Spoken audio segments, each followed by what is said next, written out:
Hoy miércoles 8 de abril en Noticias Telemundo, mediodía, latinos y afroamericanos son los grupos raciales de Nueva York que más muertes registran por el coronavirus, el 62% del total. Los neoyorquinos asiáticos son los menos afectados con 7 de cada 100. México va por el mismo camino que Italia, España y Estados Unidos en el aumento de infectados por coronavirus y la elevada mortalidad, con un sistema de salud nacional bajo la amenaza de colapsar. And so today, I am announcing the suspension of my campaign.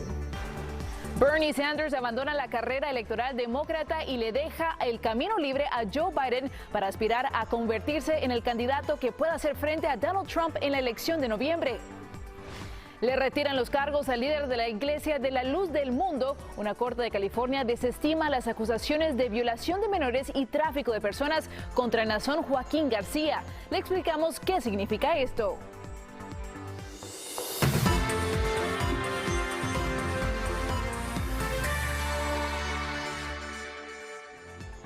Muy buenas tardes, les saluda Nicole Suárez, gracias por estar con nosotros. En Estados Unidos estamos viviendo uno de los peores momentos de la pandemia por coronavirus, con un aumento de cifras que sube cada hora. Los contagiados superan los 400,000 y los fallecidos se acercan a los 13,000. En Nueva York cada día es peor que el anterior y ya se sobrepasan las 4,000 víctimas mortales. Por grupos sociales, los afroamericanos son los que se llevan la peor parte, con más afectados en ciudades como Filadelfia o Detroit y en otros estados. Y precisamente en Nueva York sigue siendo el lugar de Estados Unidos donde más muertes está causando el coronavirus, que está matando al mayor número de personas latinas y afroamericanas que en cualquier otra parte. María Vargas Pion tiene estos y otros datos que ha dado hoy mismo el alcalde Bill de Blasio de Nueva York. María, buenas tardes. Nicole, la cifra de los hispanos infectados aquí en la ciudad de Nueva York es alarmante. Esta mañana el alcalde Bill de Blasio ha dicho que el 34% de los afectados son hispanos y algunos expertos ya han dicho que en parte esto es porque los hispanos tienen que salir a trabajar utilizando el sistema de transporte como este, que es el subway de la ciudad. Allí dentro la gente no está respetando el distanciamiento social, que lo muestran así estas imágenes. De su lado, el Departamento de Policía de la ciudad de Nueva York ha reportado que 7,000 oficiales se han reportado enfermos, 14 han perdido la vida y 2,000 han dado positivo. Aunque el alcalde aseguró que esta mañana ya 276 han regresado a sus trabajos porque ya se han recuperado. Nicole, también debido al desempleo y el hambre ya se apodera de aquí de muchos de los neoyorquinos, organizaciones comienzan a repartir comida y la ciudad también ha dispuesto que todos los días personas, sin importar su estatus migratorio, puedan recoger alimentos en escuela. Y en el estado de Nueva Jersey, donde ya van más de 44,000 los contagiados, el gobernador Murphy ha dispuesto que todos los parques de la ciudad sean cerrados, esto para reforzar el distanciamiento social. Estamos en la ciudad de Nueva York. María Vargas Pion, de regreso contigo, Nicole, al estudio. Muchas gracias por tu reporte. Y también informamos que ya son 8 los pacientes muertos de una residencia para mayores en San Antonio, Texas. Los 5 últimos fallecimientos se produjeron entre el domingo y el lunes dentro del edificio, y desde el ayuntamiento se asegura que el centro no cumplió con la norma de comunicarse con el Departamento de Salud, advirtiendo de los decesos. Decenas de internos en la residencia han dado positivo al coronavirus y hay otros 8 en condición muy grave. Y en California han tenido que evacuar a 84 residentes de un hogar para personas mayores en Riverside porque el personal que se encarga de cuidarlos no se ha presentado a trabajar en 2 días. Es posible que por miedo, ya que 34 residentes y 5 empleados han dado positivo al coronavirus. Ahora los residentes tendrán que ser llevados a otros centros para adultos mayores que tendrán que seguir todas las medidas de contención contra el COVID-19. Y México está siguiendo la ruta marcada por Italia, España y Estados Unidos en la escalada del coronavirus, con un aumento acelerado de casos y altos índices de mortalidad. Algunos especialistas hablan de que el sistema de salud nacional mexicano amenaza con colapsar. Raúl Torres tiene lo último. Te escuchamos, Raúl. México iría en el camino de Italia y de los Estados Unidos en cuanto a la contención de la epidemia. Eso dice un especialista. por lo que vendría un escenario muy difícil. Yo te saludo desde la capital mexicana. Se refiere a la curva ascendente en cuanto a casos confirmados y también en cuanto al número de decesos. El especialista Guillermo Torre, quien fue convocado por empresarios críticos de las medidas del gobierno, asegura que la pandemia va igual que en Italia y Estados Unidos, epicentros de la pandemia. En Italia se suman ya más de 17,000 decesos, en Estados Unidos son por lo menos 10,000. Él aseguró que el sistema de salud en México no está preparado y podría colapsar. Vamos a escucharlo. La curva ascendente en base a muertes se está comportando similar a lo que estamos observando hoy en Italia, España o Estados Unidos, lo que nos pone en una situación, si yo no diría catastrófica, simplemente en un escenario en donde la capacidad instalada, tanto de recursos hospitalarios, de camas y ventiladores, se vuelve altamente insuficiente. Según su dictamen, no hay hospitales, ni camas, ni ventiladores suficientes para atender a los casos que se están dando en esta curva ascendente en México. Aquí hay que recordar que hasta este momento en este país hay 2,785 casos confirmados y 141 decesos. Según las autoridades, hasta el momento se ha logrado frenar esta curva ascendente, fundamentalmente porque mucha gente está aislada en su casa, pero muchos todavía no lo hacen y por eso se mantiene el llamado para quedarse en casa. Escuchemos. Necesitamos todas y todos quedarnos en casa la mayor parte del tiempo posible para lograr reducir la transmisión. Todavía no lo hemos logrado, sigue ascendiendo la curva epidémica de casos y también la de mortalidad. Y mientras tanto, ayer llegó a este país el Misionero de la Paz. Es un avión que fue a China por más de 10 toneladas de insumos, trajo millones de guantes y mascarillas, recursos para hospitales, por supuesto, fundamentalmente para los trabajadores de la salud que están enfrentando al COVID-19, el enemigo invisible, y lo están haciendo cara a cara. Yo regreso contigo. Gracias por tu reporte. Y también informamos que colapsa el sistema de salud en Ecuador a causa de la expansión del coronavirus. Las autoridades sanitarias calculan que hay 1,600 médicos, enfermeras y trabajadores sanitarios en cuarentena por el COVID-19. Una de las provincias que más se resiente es Guayas, con su capital Guayaquil, sin apenas medios materiales para hacerle frente a este virus. Se espera que en los próximos días se puedan contratar 250 nuevos médicos, pero seguirá habiendo falta de insumos. Y Venezuela se suma a la suspensión de clases presenciales en los colegios para evitar contagios por el coronavirus. El gobierno de Nicolás Maduro dice que la tecnología ha de servir para recibir clase a distancia. La realidad es que muchas familias no tienen computadoras o teléfonos celulares en condiciones y la señal de internet es la segunda peor de todo el mundo. Daniel Garrido nos lo cuenta. El COVID-19 convirtió a esta madre en maestra de educación primaria. Su hijo será su alumno hasta que finalice el año escolar, a fines de julio. Estamos haciendo todo lo posible nosotros como padres para que ellos sigan sus mismas actividades, sus mismas tareas. El gobierno cerró escuelas y colegios públicos y privados. Venezuela fue el primer país de América Latina en decretar cuarentena, y cada vez es más férrea. Lo que suspendemos son las clases presenciales, donde no se agrupe la gente se queda en su casa. Pero entonces tenemos que hacer uso de aquellas estrategias pedagógicas de aprendizaje a distancia. Según Speed Test Global Index, portal dedicado a medir la velocidad de la Internet, Venezuela tiene la segunda peor conectividad del planeta. El estudio cubre 176 países y Venezuela se ubica en el puesto 175. El mismo estudio revela que solo Afganistán tiene peor conectividad de telefonía celular que Venezuela. Yo estoy haciendo como si yo fuera la maestra. A pesar del esfuerzo, me hace falta el internet en mi casa. Según una investigación realizada por las principales universidades públicas y privadas del país, al menos el 30% de la población en edad escolar desertó antes de la pandemia. Para esta profesora, habrá un inminente déficit de conocimiento al final del año escolar. Las fallas en las familias que no tienen las condiciones y los conocimientos para enseñar, y la mala instrumentación de toda la propuesta que se llama Cada Familia una Escuela, pues va a tener como consecuencia que los muchachos no van a lograr los aprendizajes que debían lograr. En el colegio de él me mandan a hacerle actividades físico, motora. Y él hace su dibujo en la casa, hace todo eso. Se estima que en Venezuela hay al menos 6 millones de niñas, niños y adolescentes cursando en colegios de educación primaria y secundaria.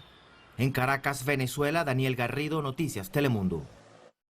Una situación difícil para estos jovencitos. Y bueno, cientos de residentes en Lima, la capital de Perú, se agolparon ayer en los mercados locales para buscar comida, creando verdaderas situaciones de caos. Ocurrió después de que el gobierno de Martín Vizcarra anunciara un cierre obligatorio durante las vacaciones de Semana Santa. Se trata de una inmovilización social para el jueves y el Viernes Santos como parte de la emergencia por el coronavirus. Perú registra hoy unos 3.000 casos y más de un centenar de fallecidos. Y recuerde que para seguir informado con las noticias más actualizadas sobre el coronavirus y otros temas puede suscribirse al servicio informativo de Noticias Telemundo. Es muy fácil hacerlo, solo envíe un mensaje de texto con la palabra noticias al 44144 y así de sencillo se mantendrá al día con la información.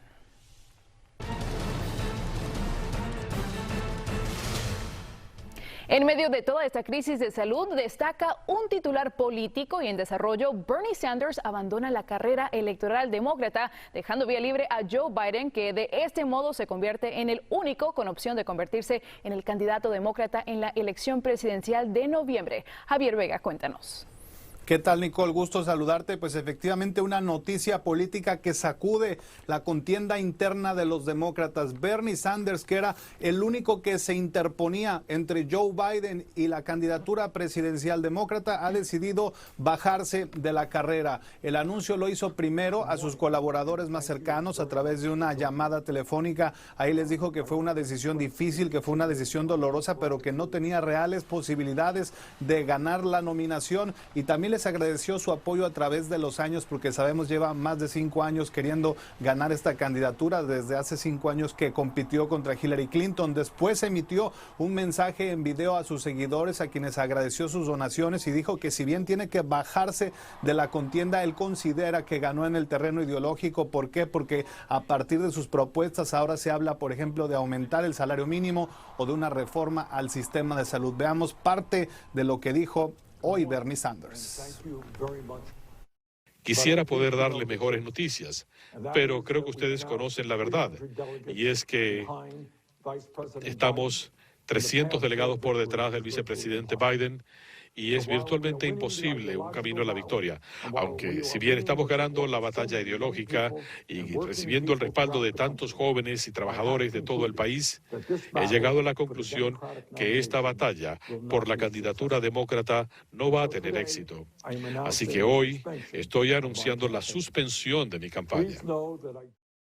Ya hay reacción, por cierto, del presidente Trump, quien en Twitter anunció en mayúsculas la salida de Sanders de la contienda demócrata e invitó a sus seguidores a unirse al Partido Republicano. ¿Qué va a pasar ahora, Nicole? Pues si bien ya quedan muy claros tanto el escenario como los protagonistas de la elección de noviembre, Sanders dice que él va a seguir en las boletas de las primarias para tratar de seguir reuniendo delegados y así ejercer una influencia en la plataforma ideológica del Partido Demócrata en la convención de Milwaukee. Nicole, el informe. Estaremos muy atentos a todo lo que ocurre con estas elecciones. Muchísimas gracias, Javier Vega. Y a regresar en Noticias Telemundo al mediodía, Telemundo lanza la campaña Nuestros Negocios para darle apoyo a las pequeñas y medianas empresas hispanas durante la pandemia por coronavirus.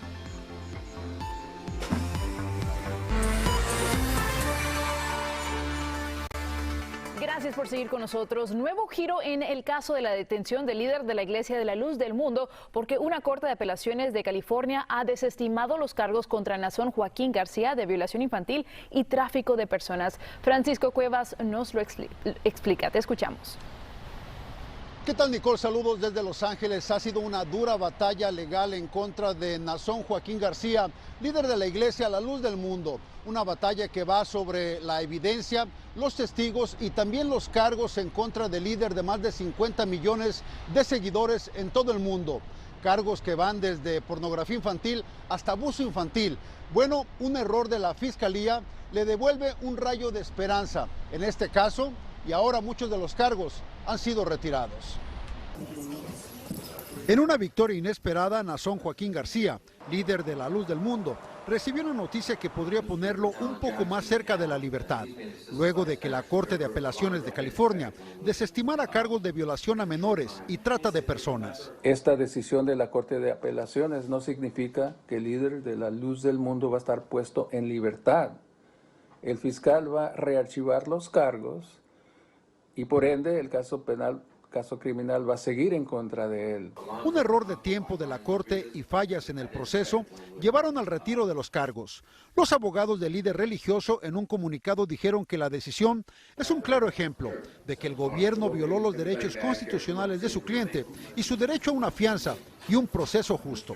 Después de que la Corte de Los Ángeles anule los cargos, el fiscal Becerra va a rearchivar los cargos inmediatamente.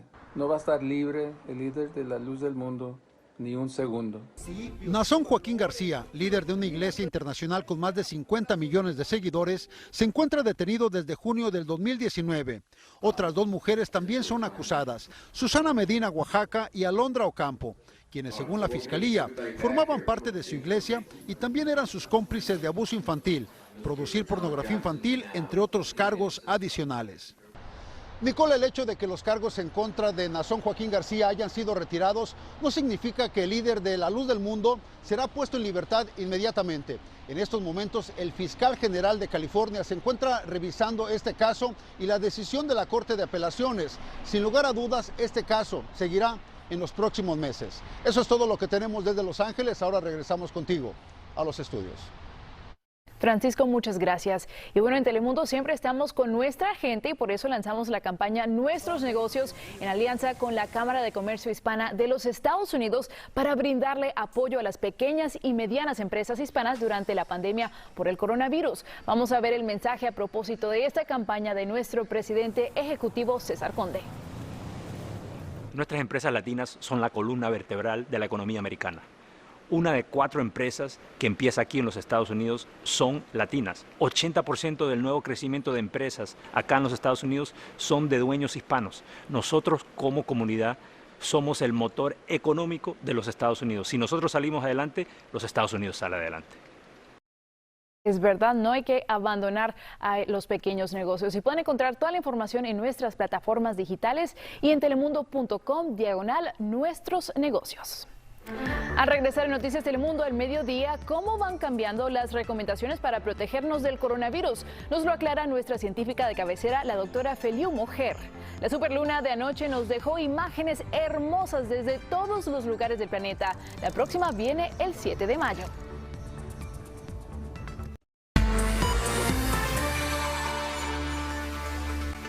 Las recomendaciones en torno al contagio de COVID-19 han ido cambiando durante las últimas semanas. La razón es que al ser un virus nuevo, los científicos están aprendiendo sobre la marcha. Para ayudarnos a aclarar este panorama, le damos nuevamente la bienvenida a nuestra científica de cabecera, la doctora en neurobiología de la Universidad de Harvard, Mónica Feliu Moher. Muy buenos días, Mónica. Se habla de que este virus no está vivo, pero sí activo. Explícanos, por favor. Buenos días, Nicole. Mira, los virus no son seres vivos, sino que son agentes microbiológicos y fundamentalmente un virus tiene material genético en el centro y está cubierto de proteínas, tiene como una coraza de proteínas. Esa coraza de proteínas está cubierta de otras proteínas que le permiten entrar a nuestras células. Tiene como la llave para entrar a nuestras células. Y una vez un virus entra a nuestras células, entonces toma el comando de la maquinaria que produce proteínas y otras moléculas y lo que nos convierte nuestras células en maquinitas para reproducir copias del virus. Muy interesante. ¿Y por eso se dice que los antibacteriales no funcionan? No funcionan porque los virus no son bacterias. La mayoría de los antibacteriales están diseñados para las células. Una de sus características principales es que tienen una pared celular y muchos de los antibacteriales están diseñados para atacar o para tratar distintas partes de esa pared celular. Como un virus no tiene una pared celular y no es una bacteria, los antibacteriales no funcionan en su contra. Y doctora, en los últimos días muchos gobiernos han empezado a exigir el uso de la máscara, aunque la Organización Mundial de la Salud no la recomienda. ¿Por qué? Bueno, como dijiste, estamos aprendiendo sobre la marcha. Este es un virus que es muy nuevo, así es que la ciencia está avanzando de manera mucho más acelerada de lo normal. Hay estudios que han encontrado que no solamente se puede transmitir el virus a través de la tos o de los estornudos, sino a través de simplemente hablar. Nosotros cuando hablamos emitimos partículas muy pequeñitas y esas partículas podrían tener el virus. Así es que básicamente estamos precaviendo para tener que remediar. Aunque no tenemos toda la información, estamos tomando precauciones porque este virus es tan serio. Claro, y la información va a seguir cambiando. Muchísimas gracias por estar con nosotros nuevamente. Un placer, Nicole. Y bueno, también le contamos que la tercera superluna rosa de este año, la mayor de todo el 2020, nos dio anoche momentos de tranquilidad al contemplarla. El nombre de superluna fue acuñado popularmente hace apenas unas décadas y no tiene un uso científico como tal, sino que hace referencia a la percepción que se tiene del diámetro y el brillo de la luna llena desde la Tierra. Anoten la próxima superluna, que será el 7 de mayo. Y bueno, seguimos con más información.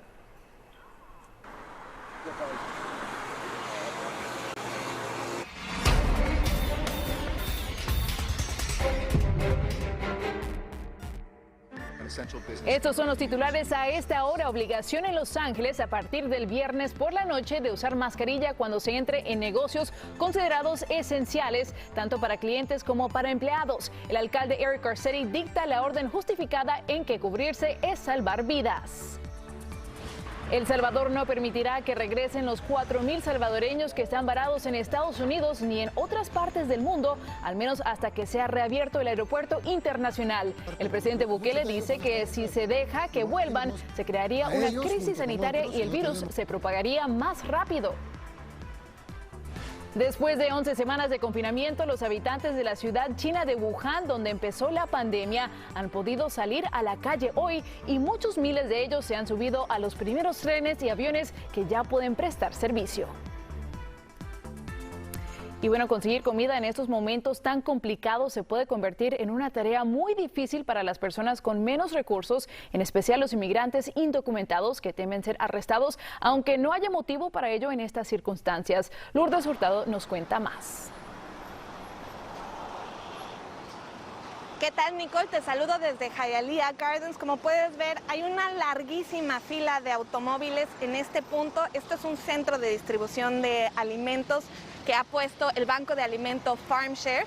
Y como puedes ver, son decenas y decenas de automóviles, gente que de un día al otro se vio en la necesidad de apoyo alimenticio. Y la dinámica es la siguiente: la gente viene, se forma y tiene que cerrar todas sus ventanas. La indicación es que no haya ninguna parte del automóvil abierto más que la cajuela, más que el baúl.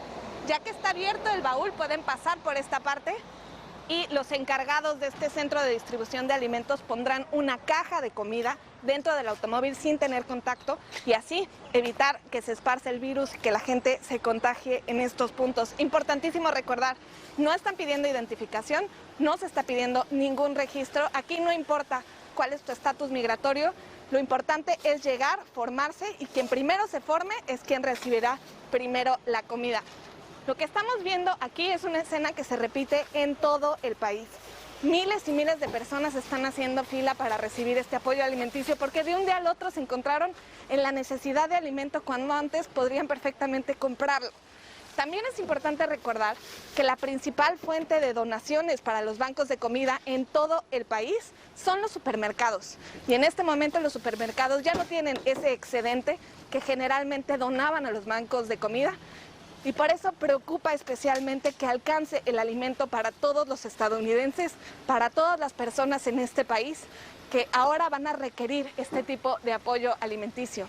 Y por eso, si están en la posibilidad de donar comida, ahora es importante que lo hagan. Nosotros vamos a estar aquí platicando con la gente para que nos cuenten cuáles son sus principales necesidades en este momento y cuál es la ayuda que están encontrando en centros de distribución como este. En otras partes del país se está haciendo en iglesias y se está haciendo en persona, pero hay lugares en todo el país en donde se está distribuyendo comida y es importante tenerlos ubicados porque todavía nos faltan varias semanas de cuarentena. Nicole, eso es todo por mi parte. Regreso contigo al estudio. Muchas gracias y hay que aportar todos nuestro granito de arena. Y bueno, la crisis económica que trae la pandemia del coronavirus hace que haya más peticiones de beneficios por desempleo ante la pérdida de millones de trabajos. Un ejemplo lo tenemos en la ciudad de Hialeah, Florida, con filas interminables de beneficiarios esperando para ser atendidos en persona por la saturación de los sistemas informáticos por internet, pero no parece ser lo más recomendable para evitar contagios porque no se respeta la distancia mínima de seguridad.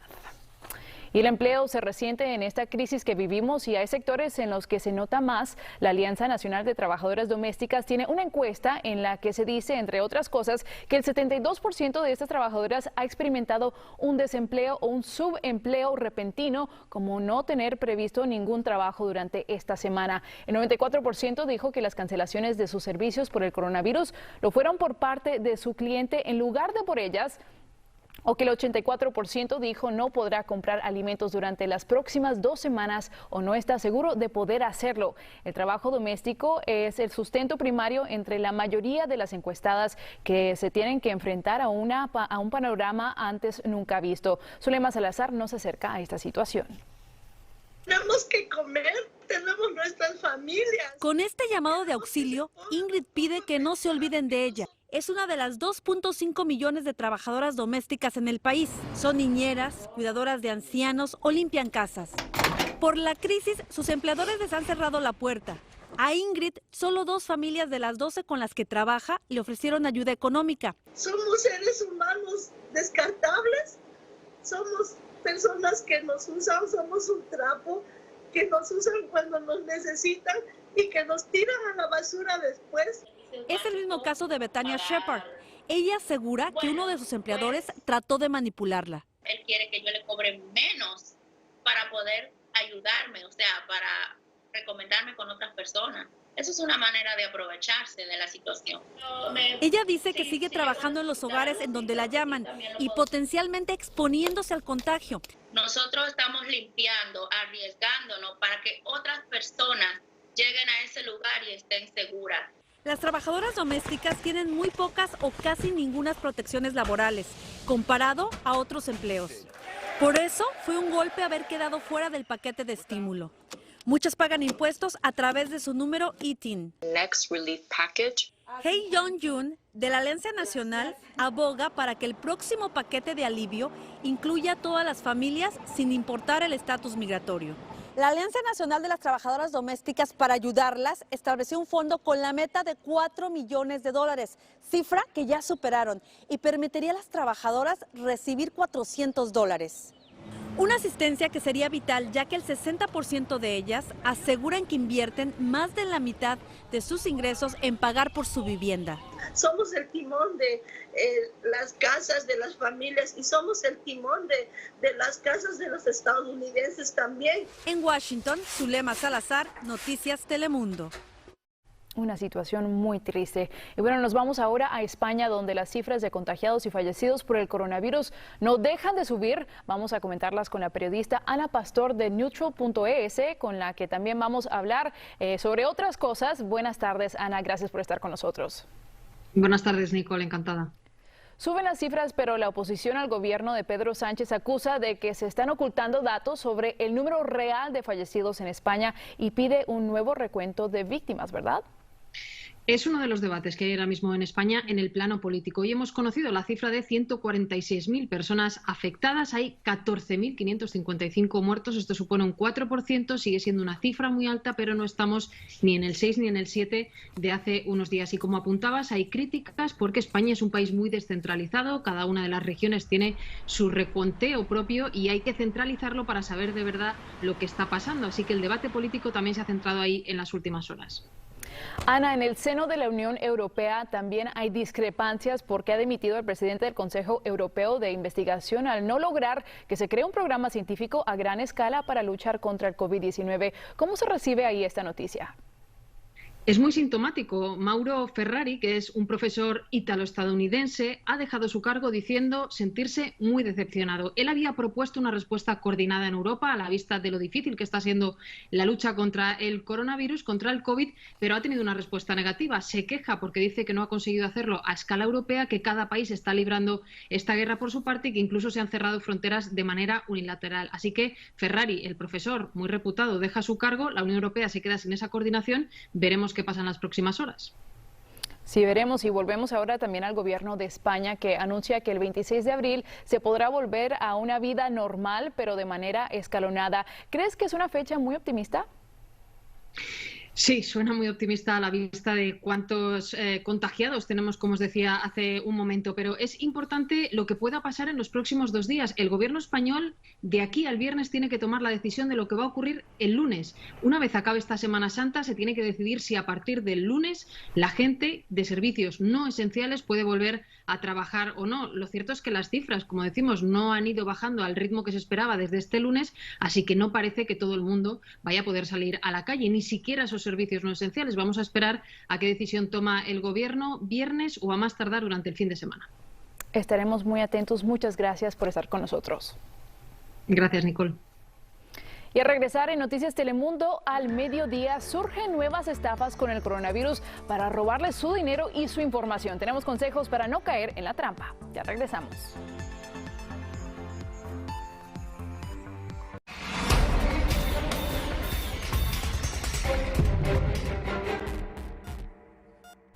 A medida que la pandemia de coronavirus continúa, los estafadores se dedican a hacer lo que siempre hacen, que es usar los titulares y los niveles elevados de ansiedad en las personas para intentar robarles dinero o información personal confidencial. Hoy con nosotros se encuentra Karina Flores Hertz, portavoz del programa de prevención de fraudes de AARP, para informarnos sobre las estafas más recientes. Bienvenida, Karina.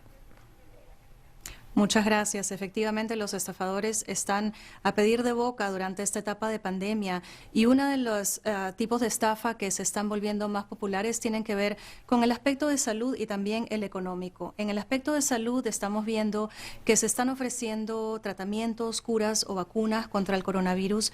Se sabe que hasta la fecha estas no existen, así que les pedimos que ignore cualquier tipo de estas ofertas. También sabemos que los estafadores están estableciendo sitios falsos de detección contra el virus con el propósito de robar la información personal o sacarle dinero. Entonces les pedimos que verifiquen siempre la información sobre el coronavirus con las entidades estatales o locales de su comunidad para así evitar caer en las manos de los estafadores y por ningún motivo compartir su información de Medicare o de su seguro de salud con nadie que no sea un profesional de la salud de su confianza. Y Karina, cuéntame, ¿los adultos mayores de este país suelen ser más el blanco de los estafadores?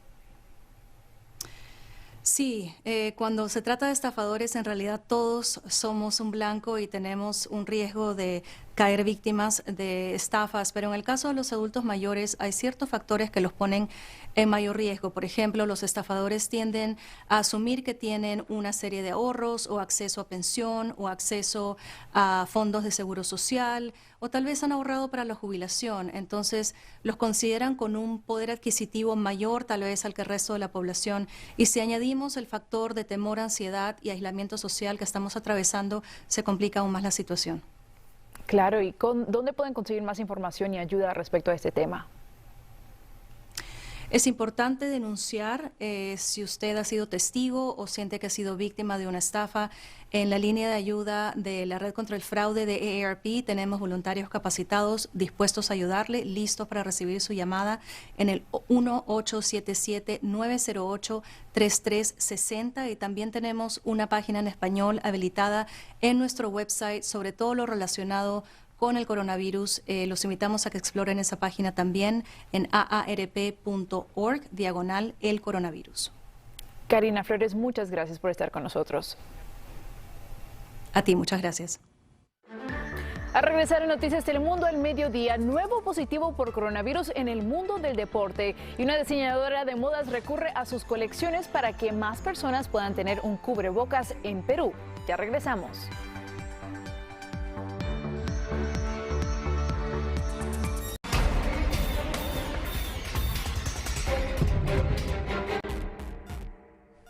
Gracias por seguir con nosotros en Noticias Telemundo Mediodía. Hay novedades en los deportes que también tienen que ver con el coronavirus y para hablarnos precisamente de esto, saludo a Miguel Gurwitz. Buenas tardes, Miguel, cuéntanos. Te escuchamos. Saludos, ¿cómo estás? Buenas tardes. Vamos con información deportiva. El presidente del Club Atlético San Luis de la Liga MX, Alberto Marrero, ha vuelto a dar positivo en la prueba de coronavirus. Hay que recordar que el mandamás del conjunto del San Luis estuvo en España, donde contrajo el virus. Hace aproximadamente 3 semanas se le realizó la primera prueba en donde dio positivo y hoy volvió a salir en este sentido.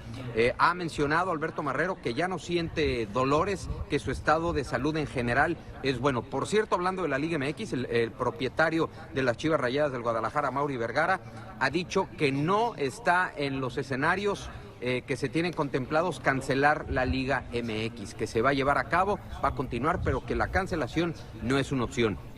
Hablemos de la UFC, este evento 249, en donde el presidente del organismo, Dana White, ha dicho que sí o sí se va a llevar a cabo. A puerta cerrada, pero quiere llevar a cabo la función 249 de la UFC. Hasta hace algunas horas era una incógnita cuál iba a ser la locación. Se pudo saber que el Tachi Palace Casino Resort, que está aproximadamente a 40 millas de Fresno, podría ser la locación. Este casino, que fue cerrado el 20 de marzo, pertenece a la tribu Tachi Yokut, que es reconocida por la comunidad de Santa Rosa. Hasta ese momento la información es que ese sería el escenario donde se efectuaría la función 249 de la UFC. Insiste Dana White en llevar a cabo el evento. Los esperamos esta y todas las noches de lunes a viernes en Titulares y Más. Gracias, buenas tardes. Miguel, muchas gracias. Y ante el cierre de varios locales en Ciudad de México, surgen iniciativas ciudadanas para llevar frutas y verduras a los hogares, evitando así salir, aunque sea a comprar. Algunos son muy originales, como una unidad de transporte de pasajeros adaptada como verdulería móvil. Isa Osorio, tú nos cuentas más sobre esta iniciativa. Te escuchamos. Nicole, ante esta emergencia sanitaria son varios los negocios que han tenido que cerrar en todo el país. Un ejemplo es este mercado, que es precisamente donde yo me encuentro, en la capital mexicana. Como te puedes dar cuenta, los locales han dejado de vender comida y frutas y verduras. Por eso, a una familia de la delegación Xochimilco, al sur de la capital mexicana, tuvo una idea brillante para enfrentar esta época de coronavirus. A la familia Saldívar se le ocurrió adaptar una unidad de microbús o transporte público como una verdulería móvil, para que la gente no vaya a los mercados y pueda abastecerse de frutas y verduras. Entonces ya no tienen que estar con mucha más gente. Pues aquí poco a poco van entrando, van bajando y así. Entonces sí es una ayuda para ellos y pues para nosotros también. Y es literal una verdulería móvil. Ahí las personas pueden encontrar de todo. Hay desde tomate, papas, limones, cebolla y frutas, desde naranjas hasta piñas. Por supuesto, es un alivio para muchos, pues con esta medida se mantiene la sana distancia y uno a uno, cliente por cliente, sube a escoger sus verduras. Pues para evitar ahorita precisamente el contagio, la contaminación, para no llevar el virus a casa. Pero ahí mismo en Xochimilco, una zona que se ha caracterizado por décadas de ser productora de verduras y hortalizas para la capital mexicana, surgió otra idea muy original. Un grupo de agricultores dejó de vender en mercados derivado de esta crisis y creó el proyecto El Rincón de la Chinampa, y ahora lleva las verduras directo de las chinampas a las casas. Empezamos a llevar los productos que aquí sembramos a los domicilios y bueno, lo vemos como una oportunidad para que sea una forma de llegar al consumidor directamente. Sin duda, dos iniciativas ciudadanas originales y creativas, pero sobre todo útiles, porque están demostrando que las verduras pueden ir al consumidor durante esta cuarentena. ¿Qué te parece? Regreso contigo. Me parece muy bien. Sabemos que en los momentos de crisis también es cuando aumenta la creatividad, así que qué bien que estén haciendo estas iniciativas en México. Y en Lima, Perú, una diseñadora de modas está donando cubrebocas que ella misma confecciona para protegerse del COVID-19 y para esta noble causa a veces sacrifica prendas que tenía a la venta. Liliana Choy nos cuenta más. Inés Menacho camina entre su colorida colección de ropa en la que ha encontrado la materia prima para confeccionar máscaras protectoras contra el COVID-19 muy escasas por estos días. Todos tenemos que contribuir de alguna manera, porque lamentablemente no es un tema que va a ser resuelto mañana. Las hace con los retazos de tela que le quedaron de algunas prendas, pero también ha tenido que sacrificar pañuelos de seda de su colección para lograr el objetivo. Seguramente pasará el tiempo y me preguntaré por qué lo corté o no lo corté, pero ahora lo estoy cortando, sin ningún dolor. Inés fue por años reportera gráfica en un importante diario de Lima y en cada viaje por el Perú fotografiaba formas y colores que hoy imprime en sus telas y que asegura le dan un toque de alegría a estas máscaras y a quien las use. Bueno, pero es que no es solamente coloría, este es el Perú. Esto de aquí yo no lo inventé, estos colores son totalmente peruanos, ¿no? Las máscaras tienen un revestimiento protector, aunque ella advierte. Hay que tener claro que esto no es una mascarilla médica, ¿ok? Esta es una mascarilla que se están haciendo en el mundo para poder apalear el tema, nada más. Asegura que lo principal es cubrir una necesidad. Las máscaras se entregan en las inmediaciones de los hospitales, en las puertas de los mercados y el encargado de hacer la donación es el hijo de la diseñadora. Todos quieren una porque además dicen los hace sentirse fashion. Está muy bonita, bien hecha, bien protegida y creo que la señora le deseo muchas bendiciones. Inés seguirá trabajando desde su trinchera en esta máquina, intentando apoyar en esta crisis. Nos dijo que espera que otros diseñadores puedan hacer lo mismo. En Lima, Perú, Liliana Choi, Noticias Telemundo. Qué linda historia, muchísimas gracias Liliana Choi. Y así concluimos esta edición de Noticias Telemundo Mediodía. Gracias por acompañarnos. Hay más información esta tarde en Noticias Telemundo y en nuestras redes sociales. Y los espero mañana en un nuevo día. Que tengan buena tarde. Dentro de una ambulancia murió una paciente que le negaron la entrada a una clínica. Las denuncias de rechazo a los casos confirmados o con síntomas del COVID-19 son constantes.